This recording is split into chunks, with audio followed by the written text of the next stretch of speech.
রাজধানীর ডিভাইডারে লোহার গ্রিল গায়েব। ফুটওভার ব্রিজে না উঠে রাস্তা পারাপার করছেন পথচারীরা, বাড়ছে দুর্ঘটনা। যখন ওরা এক কোম্পানির বেশি বাস থাকে তখন খুব পারাপারি করে, তখন তো ভয় লাগে। কতজন দৌড় দিয়ে আবার পিছিয়ে দেয়, ওইটা মেয়ে তো দুর্ঘটনা ঘটে। যখন আন্দোলন সংগ্রাম ছিল, আইল্যান্ডের যে রেলিং ছিল, এগুলো কিন্তু একটাও নাই এখন। যেখান পারার সুযোগ পা ওখান দিয়ে রাস্তা পারাপার হচ্ছে।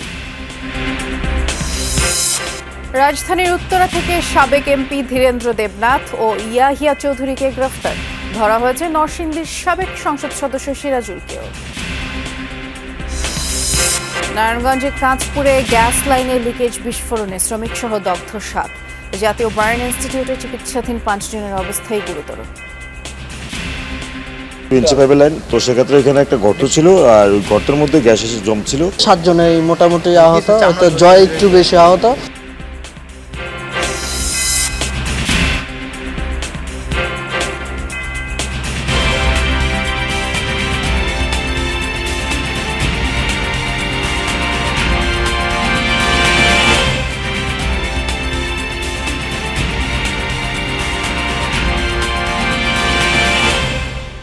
শুভেচ্ছা, যমুনা নিউজে আমন্ত্রণ জানাচ্ছি। নুসরাত বৃষ্টির সাথে আছি। শিরোনামগুলো শুনছিলেন। সড়ক দুর্ঘটনা রোধে ডিভাইডারে ব্যবহার করা হয়েছিল লোহার গ্রিল। ছাত্র জনতার আন্দোলনের পর যার অধিকাংশই এখন আর চোখে পড়ে না। আর এই সুযোগে ফুটওভার ব্রিজ ব্যবহার না করেই রাস্তা দিয়ে পারাপার হচ্ছেন পথচারীরা। এতে করে সড়ক দুর্ঘটনাও বাড়ছে, যার জন্য পরিবহন সংশ্লিষ্টদের অজুহাতের ঝুলিতে নতুন সংযোজন যোগ হয়েছে। রাস্তা পারাপারে নানা কায়দার শারীরিক কসরত চোখে পড়ে হরহামেশাই। নিয়ম ভাঙার খেলায় পিছিয়ে নেই নারী পুরুষ ছেলেবুড়োর কেউ। এমনকি সময় বাঁচাতে কোলের শিশুকে নিয়েও ঝুঁকি নিতে পিছুপা হচ্ছেন না অনেকে। এ যেন মিডিয়ানের ফাঁক দিয়ে নিজেকে বের করার এক জাদুকরী পন্থা। যান্ত্রিক এই শহরে অসুস্থ মানুষের পথ চলা যেন আরও কঠিন। জীবনের তাগিদে জীবন হাতে নিয়েই চলতে হয় তাদের। এখন তার উচিত ছিল স্পিডটা কমানো। সে স্পিড না কমে যত স্পিডে স্পিডেই আবার বেশি স্পিডেই গাড়িটা ঘুরাই ফেলে। এই যে আকাশ, তারপর এই যে তুরাগ, হ্যাঁ, এই রাইদা, এরা আর কি খুবই উশৃঙ্খলভাবে চালায়, কিন্তু লং রোডের গাড়িগুলো ওরা বোঝে। যখন ওরা এক কোম্পানির বেশি বাস থাকে তখন খুব পারাপারি করে, তখন তো ভয় লাগে যে কখন ওরা ভিতরে যাত্রী থাকাই সেফ না, আর বাইরে যারা থাকে তাদের তো জীবনের আরো আশঙ্কা থাকে। খুব জোরে হাত উঠাতে হয়, তা না হলে তারা দৃষ্টিটা দেয় না। পরিবহন সেক্টরের উচিত এখানে শিক্ষিত এবং মার্জিত লোকজনকে আনা। অনেক ড্রাইভার থামায়, অনেকে থামায় না। ওরা অনেকে তারা নেশা করে, তারা তো ব্যবহার চালায়। ব্যস্ত জীবনে যারা ঘড়ির কাঁটার দিকে চ্যালেঞ্জ ছুড়ে দিতে চান, তারাও হন্তদন্ত হয়ে উঠে পড়েন রোড ডিভাইডারের উপর। জুলাই বিপ্লবে ছাত্র জনতার হাতিয়ার হিসেবে ব্যবহৃত হয় রোড ডিভাইডারের মিডিয়াম। এরপর থেকেই অরক্ষিত ডিভাইডার কোথাও কোথাও দড়ি বেঁধে চলছে পথচারী ঠেকানোর চেষ্টা। রাস্তার মাঝে হুট করে পথচারী এসে পড়লে বিপদে পড়েন বাস চালকরাও। কতজন দৌড় দিয়ে আবার পিছিয়ে দেয়, ওইটা মেয়ে তো দুর্ঘটনা ঘটে। হ্যাঁ, পারোয়া চলে গেলে আর কোনো সমস্যা হয় না। ওই যে অর্ধেখানে যায়, আবার অর্ধেখানে পিছনে দৌড় দেয়, পরে সমস্যা হয়। এই যে আজকের দৌড় দেয়, এই যে চিপা দেয়, হুস্কি মেরে দৌড় দেয়। আজকের ব্রেক করলে কোনো সময় আমাদের ব্রেক হয় না, ব্রেক হয় না। ওই টাইমে সমস্যা হয়, ওই টাইমে দোষ পড়ে গাড়ি ড্রাইভারের, ওই টাইমে যাত্রী করে দোষ পড়ে না। অনেক মহিলা হাঁটতে পারে না, তো আমরা অনেক সময় গাড়ি থাকি, আমাদের লোকাল গাড়ি, আমরা একটু অনেক সময় জোরে চালাই, অনেক সময় আস্তে চালাই, পিছনে গাড়ি থাকে। এজন্য আমাদের জন্য ব্রেকের সমস্যা হয়ে যায়, কারণ তারা তো দেখে না রাস্তা পারানোর সময়। আমরাও তো রানিংয়ে থাকি, অনেক সময় গাড়িরও ব্রেক হয় না। ডিভাইডার ও মিডিয়ান না থাকায় সড়কে দুর্ঘটনা বেড়েছে বলে দাবি বাস মালিকদের। যখন আন্দোলন সংগ্রাম ছিল, তখন প্রত্যেকটা রাস্তার মাঝখানে আইল্যান্ডের যে ছিল, রেলিং ছিল, যে লোহার রেলিং, এগুলো কিন্তু একটাও নাই এখন। সব ভাঙে ফাঁকা করে দিয়েছে। এখন মানুষ সব যেখান পারার সুযোগ পা ওখান দিয়ে রাস্তা পারাপার হচ্ছে। আর অ্যাক্সিডেন্টের এই সংখ্যাটা এই জন্য অনেক সময় বাড়তেছে। ডিএনসিসি বলছে রাস্তাটিতে এমআরটি লাইন 1-এর কাজ চলছে। মিডিয়ান বসানোর জন্য তাই অন্যান্য কাজের সাথে সমন্বয় করে চলতে হচ্ছে।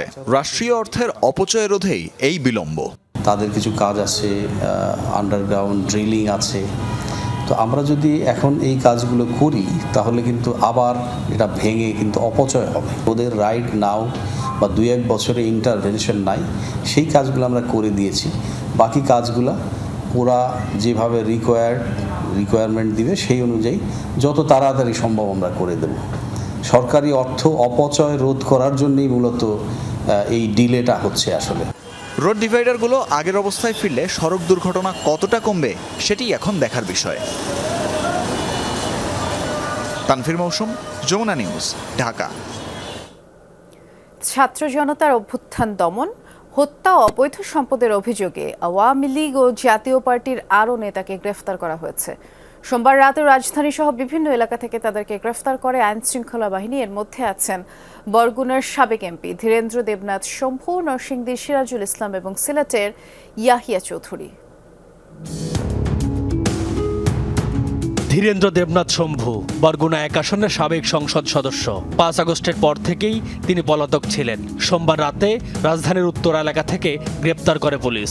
ডিএমপি জানায়, ছাত্র জনতার অভ্যুত্থান ঘিরে শম্ভুর বিরুদ্ধে একাধিক মামলা হয়েছে। 1991 সালের পর শম্ভু 5 বার নৌকার টিকিটে সংসদে যান। এ সময় ভূমি দখল, সরকারি কর্মকর্তাকে মারধর, স্বজনপ্রীতি, ঘুষ বাণিজ্য সহ নানা অনিয়ম করে গড়ে তুলেছেন অঢেল সম্পদ।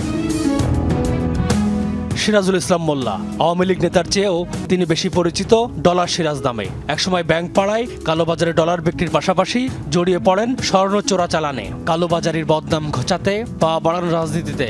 ছাত্র জনতার উপর হামলার ঘটনায় সিরাজুল ইসলামের বিরুদ্ধে নারায়ণগঞ্জের 2500 ও ফতুল্লা থানায় 2টি মামলা রয়েছে। সোমবার সন্ধ্যায় পিপলস ইউনিভার্সিটির শিক্ষার্থীরা তাকে আটক করে সেনাবাহিনীকে খবর দেয়। পরে সেনাবাহিনী তাকে পুলিশের কাছে হস্তান্তর করে। সিলেট 2 আসনের সাবেক এমপি ইয়াহিয়া চৌধুরীকে গ্রেপ্তার করেছে র্যাব। সোমবার রাতে রাজধানীর উত্তরা থেকে তাকে গ্রেফতার করা হয়। র্যাব জানায়, ছাত্র জনতার আন্দোলনে হামলার অভিযোগে ইয়াহিয়া চৌধুরীর বিরুদ্ধে 2 অক্টোবর সিলেটের কোতোয়ালি থানায় একটি মামলা দায়ের হয়। চলতি বছরের জানুয়ারিতে ইয়াহিয়া চৌধুরীকে জাতীয় পার্টির সব পদ থেকে অব্যাহতি দেওয়া হয়। আওয়ামী লীগের সাধারণ সম্পাদক ও সাবেক মন্ত্রী ওবায়দুল কাদেরের ব্যক্তিগত সহকারী আব্দুল মতিনকে গ্রেপ্তার করেছে পুলিশ। রোববার রাতে কেরানীগঞ্জ থেকে তাকে গ্রেফতার করা হয়। মতিনের বাড়ি বরিশালের মেহেন্দিগঞ্জে। পুলিশ জানায়, মতিনকে কেরানীগঞ্জের সরকারি ইস্পাহানি কলেজের ছাত্র রিয়াজ হত্যা মামলায় গ্রেপ্তার দেখানো হয়েছে। রাজধানীর বনানী এলাকা থেকে যুবলীগ নেতা শামীম আল সাইফুল সোহাগকে গ্রেপ্তার করেছে পুলিশ। পুলিশ জানায়, গত 12 সেপ্টেম্বর বনানী থানায় করা একটি হত্যা চেষ্টা মামলায় সোহাগকে গ্রেপ্তার করা হয়েছে। সোহাগের বাড়ি পটুয়াখালী জেলায়। M A Aziz, Jamuna news, Dhaka.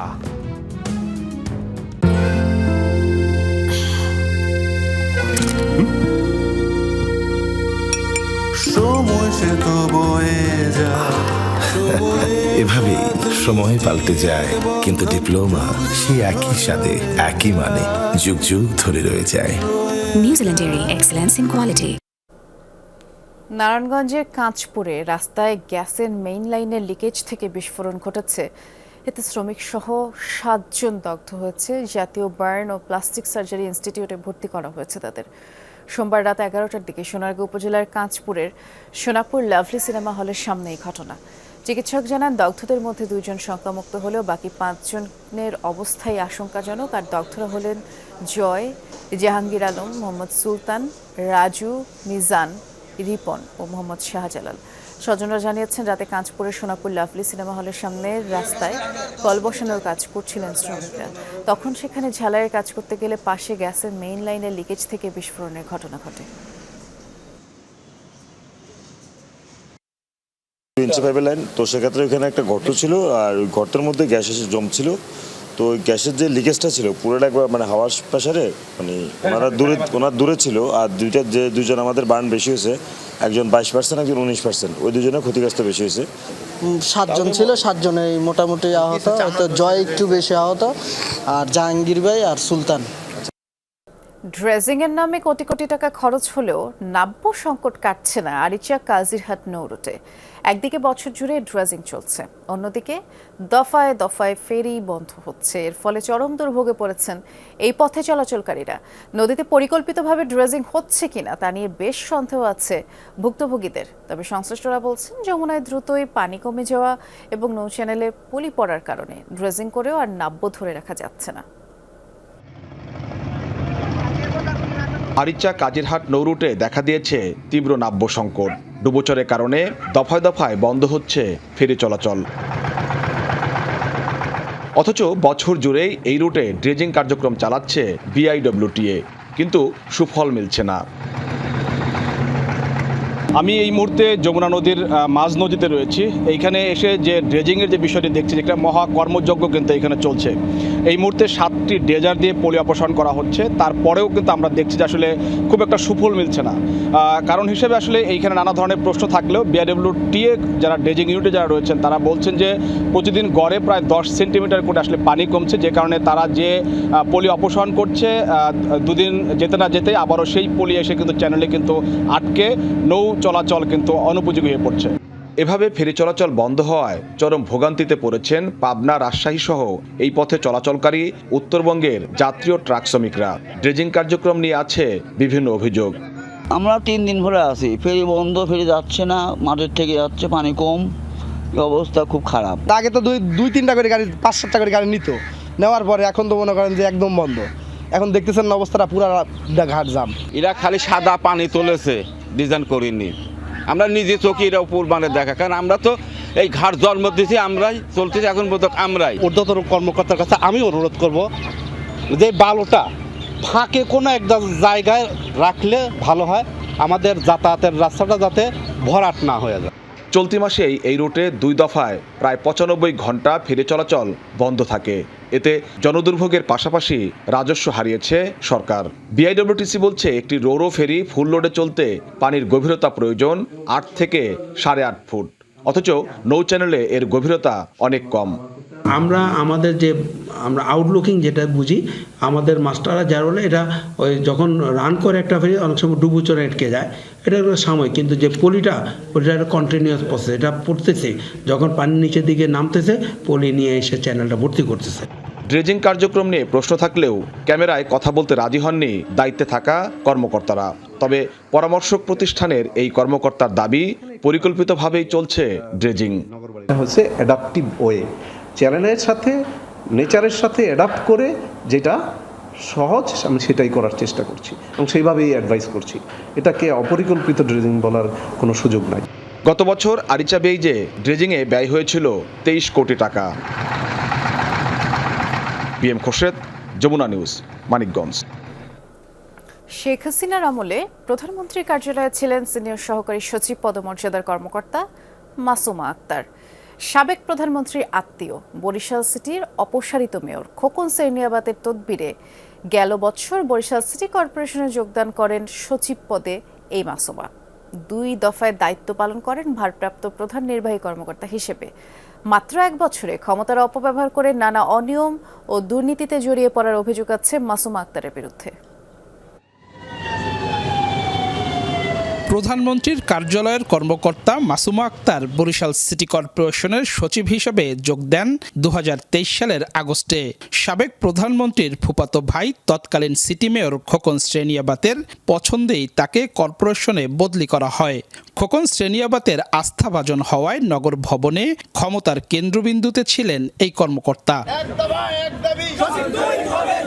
5 আগস্টে পট পরিবর্তনের পর মাসুমা আক্তারকে অপসারণের দাবি ওঠে, কিন্তু নানাভাবে প্রভাব খাটিয়ে টিকে থাকেন তিনি।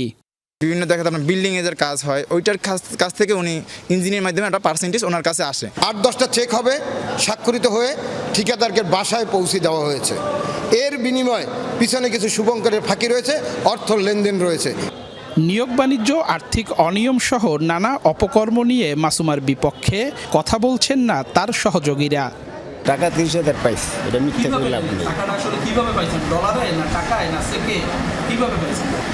এটা আমার মনে নেই। মাসুমা যে উনি যে সচিব, উনি চাকরি দিয়েছে আপনাকে? উনি মেয়রে দিয়েছে, ওনার সাথে বলছে মেয়রে তারপরে দিয়েছে। আমার চাকরি হয়েছে 1 বছর হয় প্রায়। হ্যাঁ, আমি বিএম কলেজের স্টুডেন্ট, এখন স্টুডেন্ট। অভিযোগ আছে গাড়িতে তেল নেয়ার পর লগবইতে স্বাক্ষরের নিয়ম থাকলেও কখনোই স্বাক্ষর করেননি মাসুমা আক্তার। এমনকি ব্যক্তিগত প্রয়োজনে সরকারি গাড়ি ব্যবহারের সংস্কৃতি গড়ে তোলেন তিনি। লগবই হেড কাজ যেত ই করতাম না, হেড কাজটা আমি লগবই ধরেই নেই। লগবই স্বাক্ষর করতে হবে, লগবই স্বাক্ষর বই চলতেছে। এটা বহুত তারে বুঝাইছি, কিন্তু হে কইতে আপনার দেওয়াশি দেখি মানে স্বাক্ষর আপনাদের কাছ থেকে নিতে। হ্যাঁ নিতে সচিব আন কইলে তো চাকরি গেছে আন্ডারে সচিব দেখতে যদি বলে তাহলে আমরা আত্মা বান্ধা না। সবশেষ উপজেলা পরিষদ নির্বাচনে ঝালকাঠিতে 2 দফায় নির্বাহী ম্যাজিস্ট্রেটের দায়িত্ব পালন করেন মাসুমা আক্তার। এর বিপরীতে নির্বাচন কমিশনের পাশাপাশি সিটি কর্পোরেশন থেকেও খরচ বাবদ টাকা নেন তিনি, যা নিয়ম বহির্ভূত।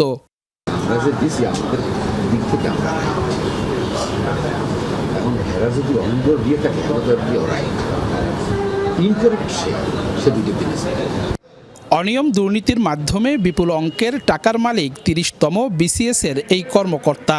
তার বিভিন্ন ব্যাংক হিসাবে অস্বাভাবিক লেনদেনের প্রমাণও মিলেছে। 5 আগস্টের পর সোনালী ব্যাংকের একটি হিসাব থেকেই সরিয়ে নেওয়া হয়েছে অর্ধ কোটি টাকা। সেটা তো ভাই আমার ব্যক্তিগত বিষয়, আপনি ওটা ইন্টারেস্টটা কবে সেটা দেখেন আপনি। যমুনার অনুসন্ধানের খবরে নানাভাবে সংবাদ থামানোর চেষ্টা করেন এই কর্মকর্তা। কোনো ফল না পেয়ে তড়িঘড়ি ছুটিতে যান তিনি। ছুটিতে থাকা অবস্থায় নগর ভবনে আসে তার বদলির আদেশ। 4/11/24 তারিখে তার একটা আমরা পেয়েছি, অর্ডার পেয়েছি যে তিনি বিভাগীয় কমিশনার অফিস বা বিভাগের বদলি, এই মর্মে একটা কাগজ পেয়েছি আমরা। সুশাসনের জন্য নাগরিক সুজন বলছে, এসব কর্মকর্তার বিরুদ্ধে তদন্ত সাপেক্ষে ব্যবস্থা নেওয়া উচিত।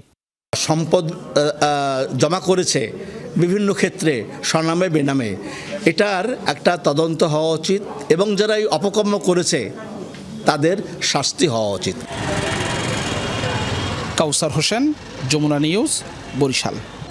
হিজবুল্লাহর সাথে অস্ত্রবিরতির প্রস্তাব প্রত্যাখ্যান করল ইসরায়েল। লেবাননে অভিযান চালিয়ে যাওয়ার ঘোষণা দিয়েছে দেশটির প্রতিরক্ষা মন্ত্রী ইসরায়েল কাদস।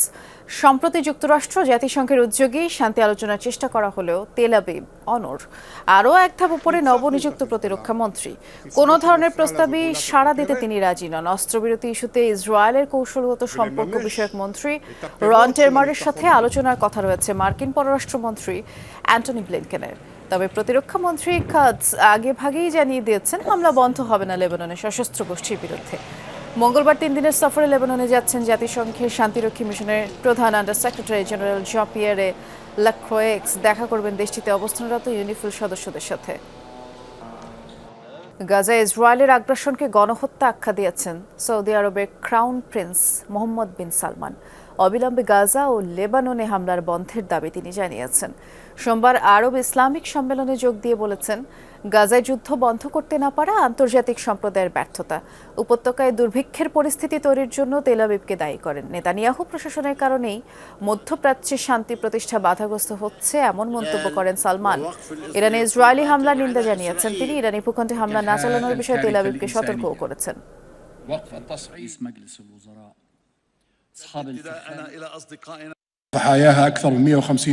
ফিলিস্তিনি ভাইদের উপর ইসরায়েলের আগ্রাসনে 1.5 লাখ মানুষ হতাহত ও নিখোঁজ হয়েছে, যাদের বেশিরভাগ নারী ও শিশু। আবারও এই গণহত্যা বন্ধের দাবি জানাই। ফিলিস্তিনি জনগণের অধিকার লঙ্ঘন করে এই অঞ্চলে শান্তি প্রতিষ্ঠাকে বাধাগ্রস্ত করছে তারা।